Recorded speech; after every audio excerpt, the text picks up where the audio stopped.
Conocemos el lado B de un artista, esas lindas anécdotas y vivencias que nos gustan compartir. La entrevista del día en Ustedes mi cómplice.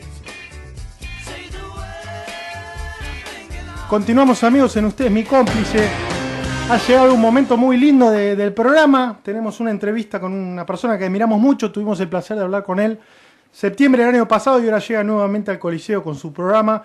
Del otro lado está el queridísimo Alejandro Dolina. Hola, Alejandro.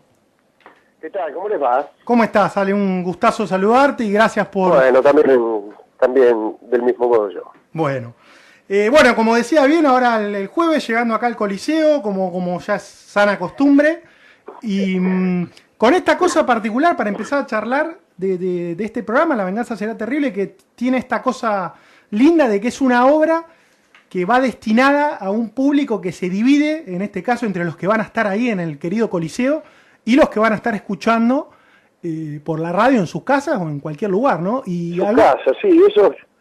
Y a eso nunca sabemos bien cómo tomarles el peso, ¿no? Porque son público conjetural. Uno dice, sí, están en la casa, pero ¿cómo serán realmente, no?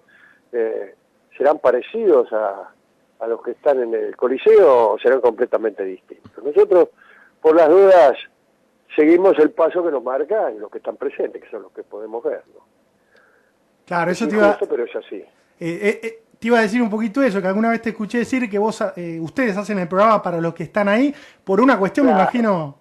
No quiere decir que no permitamos que nos escuchen, desde luego que sí, pero uno tiene que seguir las referencias que tiene, que siempre son las de los tipos que están presentes, ¿no?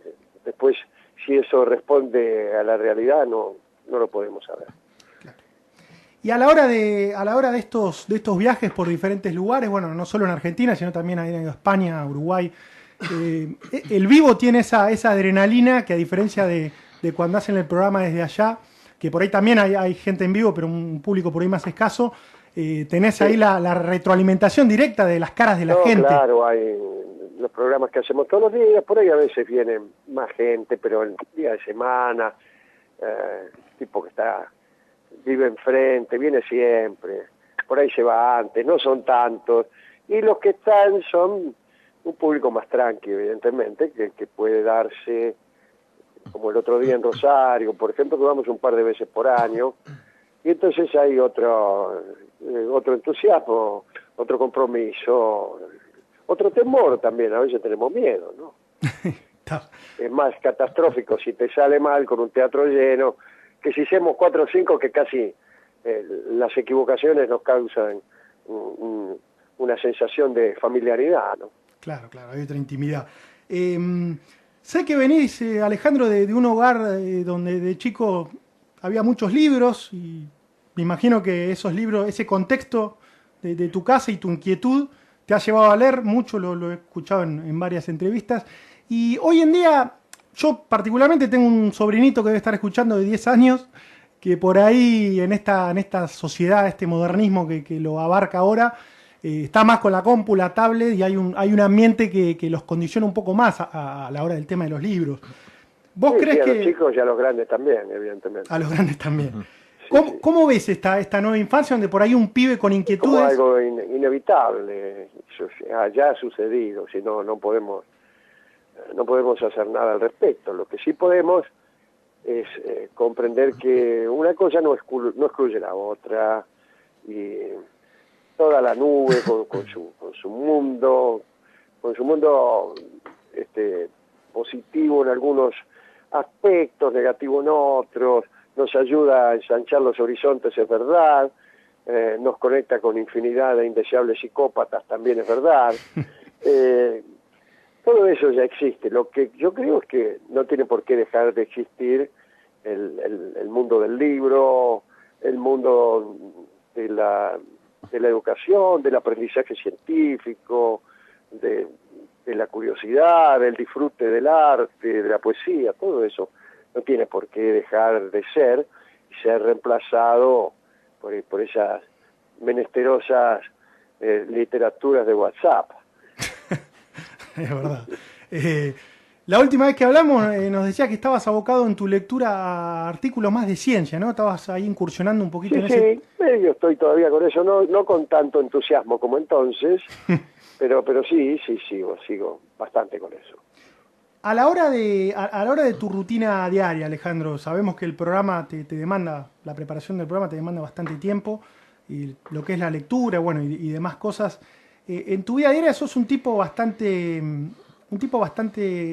estructurado, metódico. ¿Cómo te llevas con las rutinas en tu vida diaria? Me llevo mal con las rutinas, pero no hay más remedio, ¿no? Sí, no hay más remedio. Para preparar el programa siempre algo hay que hacer. Es mentira que llegamos de la calle y nos ponemos a hacerlo. Podríamos hacerlo, pero es mejor prepararse un poquito, no mucho, porque un programa sobrepreparado conduce a un efecto de recitación que no es aconsejable, pero también conviene verlo, el material con el que uno va a trabajar conviene mirarlo un poco, así que siempre se necesita alguna clase de trabajo rutinario. Eso a veces un poco aburre, y uno está deseando, como a veces sucede, renunciar al camino previsto y meterse directamente en otro, como hacemos tantas veces, ¿no? Claro. Alejandro, ¿cómo estás? Gabriel Ibarra ¿Qué tal? te saluda. Un gustazo estar conversando con vos en este momento. Y me prendo a la conversación que recién tenían con Iván, el hecho de tratar de no caer en las lecturas de WhatsApp y rescatar los libros y tratar de quedarnos un poquito más ahí y dejar pasar la vida lo que se ve en este momento. Me imagino un pibe chiquito. Mi sobrina tiene, por ejemplo, 6-7 años, lo cual estoy en ese tema de tratando de inculcarle los libros, que el otro día le llevé uno y se aprendió bastante bien. Pero estamos en un momento, en un trance en lo cual el libro tal cual lo conocemos, con la hoja, con la tinta, con la tapa, con los olores a papel, deja de existir y vamos camino hacia otra forma de aprender. Me imagino, no sé, documentales de Netflix, fantaseo con hologramas que se pueden llegar a ver. ¿Podemos? Sí, en cualquier caso serán formas distintas de aprendizaje, Claro. ¿no? Y conducirán también a formas distintas de conocimiento. Tal cual. La manera de leer a Shakespeare es leyendo las palabras que escribió Shakespeare. Ahora sí, si después convertimos eso en un documental de Netflix con unos muñequitos que se abandonan y se suicidan, Claro. Bueno, ya no es lo mismo. No deja de ser igual. Yo creo que el libro no es que tenga que ser de papel, pero sí tiene que contener las mismas palabras. Los contenidos deben ser lo mismo. Si no, ya no estás leyendo, ya estás oyendo, ya estás escuchando resúmenes, ya estás confundiendo el argumento con la obra en sí misma, y ya estás entonces en presencia de fenómenos artísticos mucho más simples, más elementales, y por lo tanto menos satisfactorios en más de un sentido. Comprendo. Y entonces me quedo con esta pregunta: ¿cuál es el desafío que tienen, por ejemplo, editoriales, escritores y demás, para captar ese público más chico que por ahí está ávido de aprender, de saber de Shakespeare, de saber de Unamuno, sí, de saber de un montón? Bueno, por ahora, afortunadamente, eso está lejos de estar muerto. Sí, tal cual. Se me dirá, bueno, pero tampoco es la actividad más popular del planeta. Claro, La eso iba. respuesta es que nunca lo fue. Claro. Nunca lo fue, tampoco. Las muchedumbres nunca han leído a Shakespeare. Claro. Han leído algunos, y otros no, y otros lo han adivinado, y otros lo han sospechado, y otros se han contentado con saber que en algún lado está. Tal cual. Pero eso de salir los chicos corriendo a buscar obras de Miguel de Cervantes, no es algo. No pasó, no va a pasar, y nos despreocupamos que pueda llegar a pasar. Sí. Tal cual. Ya va a encontrar alguna manera el libro de supervivir. Por ahora, incluso el papel al papel no le viene yendo tan mal. Y después todo el papel no es lo principal que tiene un libro, sino su contenido, su forma de captarse, la forma de ser percibido un libro, ¿no? Hasta olor a tinta Con y a papel. Con los textos en forma ordenada y no resumidos, ni cambiados por otros, ni traducidos en imagen. Claro. Hablando un poquito de libros, ¿cómo venís, Alejandro, con este proceso creativo de tu libro, tu nuevo libro? ¿En qué instancia te encontrás? Sí, vengo mal. Hoy mismo, ahora dentro de un rato iba a escribir y acabo de suspender la escritura porque tenemos que grabar unos programas, etcétera. Así que en este mismo momento me encuentro en un periodo de renunciamiento. Claro. Y quería preguntarte, me imagino que a la hora de escribir pasás por muchos procesos, una idea inicial, ir trabajándolo, modificando cosas. A vos como escritor, ¿en algún momento llegás a estar satisfecho o siempre el escritor cuando termina el libro se pone a pensar en lo que... Yo calculo que enteramente satisfecho no. O sea, posiblemente si fuera un poco mejor, a lo mejor sí, pero no soy tan bueno. Por ahí hay algunas páginas que pueden ser que no estén mal, pero yo no sé si les pasa. Lo que quiero decir, estoy tratando de responder con torpeza a lo siguiente. Por ahí esto que yo te cuento no es algo que le pasa a todos los escritores. A lo mejor si uno es muy bueno, sí está satisfecho. A mí no me ha sucedido nunca, pero bueno, será por mi propia ineptitud, pero a lo mejor leo con más habilidad de la que tengo para escribir. Soy mejor lector que escritor. Igualmente, al margen, pienso yo, al margen de la capacidad del escritor en todos los aspectos artísticos, pasa que también la satisfacción o no final con el trabajo hecho, por ahí no siempre está tan relacionado con la calidad o no. Pasa con músicos de primera línea que en entrevistas o ellos mismos te comentan que por ahí terminaron un disco que para el mundo es un discazo y los tipos dicen, me quedé pensando en que le podría haber agregado un coro al tema 11, ¿viste? Esa Sí, autoexigencia. Sí, no es fácil obtener una percepción exacta de lo que uno ha hecho. No. Lo mejor por eso es no hacer juicios, ¿no? Que sea lo que Dios quiera.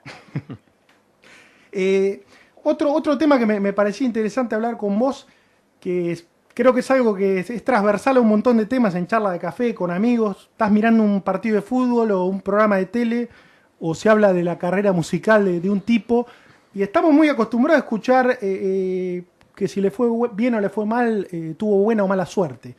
¿Qué idea tenés de esto de la suerte que personalmente creo que cada vez tiene mejor prensa y no sé si es tan así, si las cosas se dirimen no sé, pero porque uno no sabe bien dónde empieza el suceso fortuito. Claro. Porque por ahí lo fortuito no es acertar determinadas teclas de la máquina de escribir, pero sí puede haber algo de fortuito en el destino de cada uno, la posibilidad de vivir al lado de la casa de Eduardo Mallea, ponele, ¿qué es eso? O de nacer en un barrio determinado donde nadie se interesa en la literatura, o por ahí nacer en otro donde sí. Es decir, no tanto el azar como componente decisivo de la formación de un artista, pero no cabe duda que una serie de circunstancias aparentemente secundarias, como dónde estudiamos, quién era el tipo de al lado de casa, cuáles eran las costumbres del lugar donde nacimos, en qué país nacimos, qué educación recibimos, qué capacidad económica tenían nuestros padres. Bueno, todo eso evidentemente va perfilando una eficacia que tenemos o no tenemos, ¿no? Eso es verdad. Claro. Ale, hablando un poquito de lo que son los medios en general, hoy en día, bueno, en este caso por el año eleccionario, pero si no fuera así también, la información es cada vez más con las redes sociales, las plataformas, etcétera. Y una vez te escuché decir algo que me pareció muy trascendente y para pensar un poco sobre el tema de la veracidad de la información y la credibilidad de la información. Por ahí se ve mucho en los medios la sobrevaloración de si algo es creíble o no. Y poco se le da importancia o hay que desmenuzar mucho, ir muy al fondo para ver si esta persona que en teoría es creíble está diciendo no algo veraz.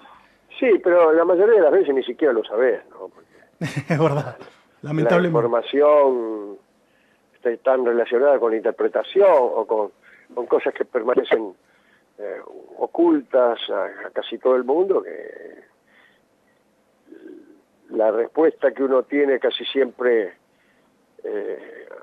cuando a uno le preguntan, ¿y qué te parece que pasó a vos en este caso?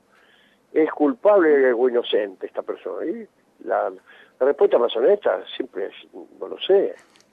Tal no cual. Lo sé. En este momento de la historia de la patria no estamos muy seguros de nada. Algunos afirman tener información real, otros afirman ser veraces, otros tienen una capacidad de manipulación que es amplísima, de manera que es muy difícil estar seguro.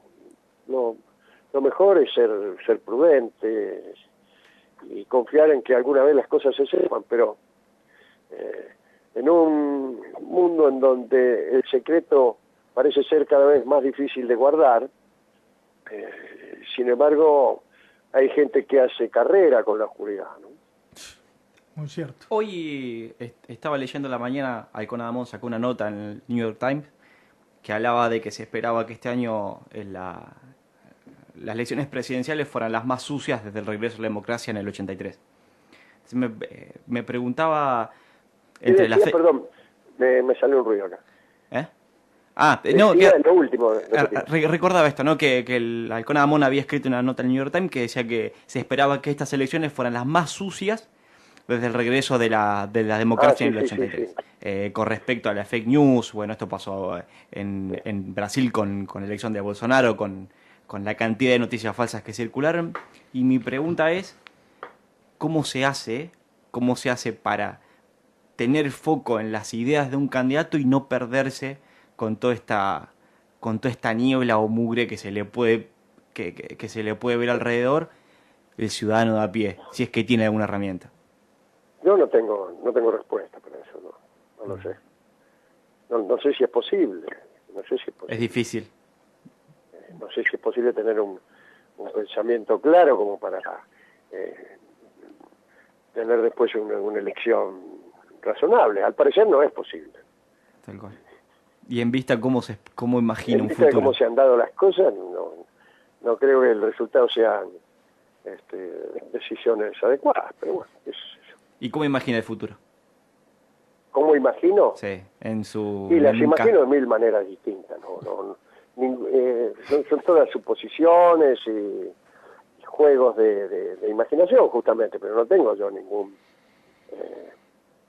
razonamiento fehaciente para decir, bueno, lo más probable es que gane fulano o mengano, o que prevalezca esto sobre aquello. No lo sé, realmente puede ocurrir cualquier desatino. Lo que sí por ahí particularmente veo bastante, no solo en la política, sino se ve en el fútbol, en un montón de otras cosas, está bastante marcado el fanatismo, ¿no? El fanatismo, creo yo, como herramienta también, como un elemento que ciega mucho a la gente. Por ahí el fanático pierde un poco ese espíritu crítico y la posibilidad de aprender cosas. Sí, pero aún eso se va desinflando un poco, me parece, ¿no? Como si la gente no estuviera ni demasiado segura de sus odios tampoco. Que hasta ahora era lo más seguro, ¿no? Es verdad. Era de lo que más certeza había. Alejandro, tantos años de la venganza, más de 30 años, los libros, trabajaste en diversos medios gráficos, en publicidad, tu faceta con la música. ¿Tenés muchos proyectos pendientes o no sos de pensar tu vida así, entre lo pendiente y lo no pendiente, o hacer balances? Sí, evidentemente hay muchas cosas que tendría que haber hecho mejor y que no hice, pero no es esta una época de proyectos, justamente, ¿no? Usted verá que no florece el optimismo creativo, el optimismo artístico. Los artistas apenas si pueden cumplir con su supervivencia. No hay no solo no hay posibilidades económicas para muchos de los buenos artistas que tiene la Argentina, sino que además no hay una conjunción de pléyades artísticas como suele haber en las culturas que están en más actividad, ¿no? Cuando usted ve una comunidad cuya actividad cultural es fuerte, que tiene fuerte actividad teatral, donde hay muchos tipos que escriben y sacan nuevas novelas porque se pueden publicar y se pueden vender, y sacan nuevas obras de teatro porque la gente puede ir al teatro a verla, y pueden hacer películas porque pueden pagar lo mucho que cuestan las películas. Hay también una gran comunicación entre los artistas. Toda esa acción, toda esa posibilidad de acción se traduce también en una comunión artística, en una unión de talentos, etcétera. En este momento no sucede nada de eso, y yo, como tantos otros, decimos, bueno, gracias que hacemos el programa, voy a ver si tengo mucha suerte, voy a terminar este libro, pero en otras épocas yo por ahí tenía ganas, he tenido ganas, después no las he concretado, a veces sí, a veces no, Sí. De hacer teatro musical, de hacer proyectos grandes con la intervención de muchos cantantes, de muchos músicos, de muchos compañeros y maestros, pero ahora eso no es posible, así que ni siquiera lo sueño. Claro, sí, hay un condicionamiento absoluto del contexto, eso es Claro, verdad. claro. Y Ale, cambiando un poquito de tema, sé que hablamos la vez pasada del fútbol, sos un apasionado del fútbol, te gusta jugar y te gusta mirar. ¿Cómo ves el tema de ahora llegando a una nueva Copa América, la Argentina? ¿Te entusiasma la selección o te pasa como a muchos que... Evidentemente no. No, fuiste perdiendo? Sí, hay. Es un recambio que se ha hecho muy violentamente, ¿no? Por ahora no estamos viendo nada que nos entusiasme mucho, pero bueno, por ahí aparece eso. No parece ser esta que viene una generación muy rica, pero no lo podemos saber todavía. Cuando esta semana, estos días, se hablaba tanto particularmente de la figura de Scaloni, no el nombre puntual, sino se hablaba de la experiencia que tiene que tener una persona en determinada situación para agarrar un cargo, en este caso un técnico de fútbol, ¿no? Y me acordaba de alguna reflexión tuya sobre el tema del amateurismo y el profesionalismo, ¿no? Como a veces cierto espíritu amateur en algunas actividades puede estar bueno, no parece ser el caso en este caso. Sí, no parece ser el caso, pero una cosa es el amateurismo como lo contrario del profesionalismo, que siempre garantiza un piso sí. de jerarquía, de calidad, aunque a veces también se convierte, especialmente en el arte, en un techo. De todos modos, aquí lo que no hay son genios, salvo el que ya conocemos y algún otro más, pero si la nueva generación todavía no aparece. Ahora, bueno, por ahí sucede, ¿no? A mí realmente me parece que estamos con tantas tristezas que el fútbol no está tan mal como nosotros creemos, ¿no? Es verdad. Estamos ahí, claro, ¿qué va a ser? ¿Volviste a jugar? La última vez que hablamos estabas un poquito... Sí, estoy volviendo ya, sí. Es un momento, me imagino, que compartís con tus hijos, un momento de unión ahí con tus hijos, amigos. Sí, es un momento maravilloso. Lo disfrutamos con hijos, con amigos, con todo. Vamos a hacerlo durar tanto como pueda. Bueno, Alejandro, quiero agradecer muchísimo por tu tiempo. Vas a estar llegando... Gracias a ustedes. El jueves ahora... Ahora, quizá nos encontremos el jueves allá en el... Por supuesto, como siempre. El jueves 11 de abril, ahora prontito, 21 horas, La Venganza Será Terrible en el Coliseo. Vamos a estar ahí como siempre, Alejandro, disfrutamos. Bueno, les agradezco muchísimo el interés que se toman y bueno, ojalá nos crucemos allí en el Coliseo. Nos vamos a cruzar. Este aplauso es para vos, Ale. Dale. Muchas gracias. Un cariño muy grande para todos. Un abrazo enorme. Nos vemos. Ha pasado Alejandro Dolina. Yo siempre le pregunto por el fútbol de los martes, porque tengo ganas de meterme un día. Pero es un clan. La esperanza. Está cerrado, es un fútbol cerrado. Yo siempre que escucho, dice, la vez pasada dijo, juegan mis hijos, juegan amigos. Tenés que... Yo notaba cómo... No es me falta uno y llamo un amigo. Yo notaba cómo empezaba a hablar de fútbol, vos ya estabas elongando. Yo me preguntaba, ¿por qué se para Iván? ¿Por qué se para este señor? Yo tuve mi 15 de tobillo y me recuperé para creer que podía jugar en el equipo de Dolina. Y hasta especulé que Dolina estaba resfriado para entrar por él. Pero creer no cuesta nada, señor. Creer no cuesta Por nada. eso seguimos creyendo y por algo creemos tanto. Bueno, hermosa charla con Alejandro Dolina. El Gaucho Ibarra se soltó. Este programa tiene una particularidad. Hasta ahora las 2 entrevistas con Dolina éramos 3. La primera entrevista, Marcelito activo, yo activo y el Gaucho Ibarra atemorizado. Offside. Ahora se activa el Gaucho Ibarra y se atemoriza el Marianito Aguiar. O sea, tenemos que hacer una tercera para que me atemorice yo y en la cuarta hablamos todos. La tercera es la vencida. Exactamente. La tercera van a salir algunas cositas que han quedado por ahí en el tintero, pero bueno. Pero ya- me gustó mucho su actitud igual porque lo vi disfrutando la entrevista como espectador, hasta la manera de sentarse. Para esto es radio, la gente no lo ve, pero Marianito estaba reclinado contra la parte de atrás de la silla como diciendo, sigan hablando, yo estoy reflexionando. Déjenme decirles que yo me sentía como en un cumpleaños. Yo estuve a punto de prender un cigarro, pedirle acá al querido operador que me alcance una botella de su whisky más barato, que son las dos formas, bueno, de pasarla bien. Uno estaba escuchando un genio, yo tenía conciencia plena de estar escuchando un genio. ¿Y qué puede hacer uno de un genio además de admirarlo más que aprender, no? Claro, eso me pasa a mí todos los lunes cuando vengo con Gabriel Ibarra a hacer el programa. Bueno, yo recién lo conozco, así que se me viene, digamos, una serie de encuentros de aprendizaje con el señor. Se me están cayendo las lágrimas, Iván. Sí, ¿Qué quiere que le diga? Lo dejo llorar tranquilo porque vamos a escuchar un tema musical. Y esto parece que hubiese sido elegido adrede, pero yo no sabía lo que iba a decir Dolina.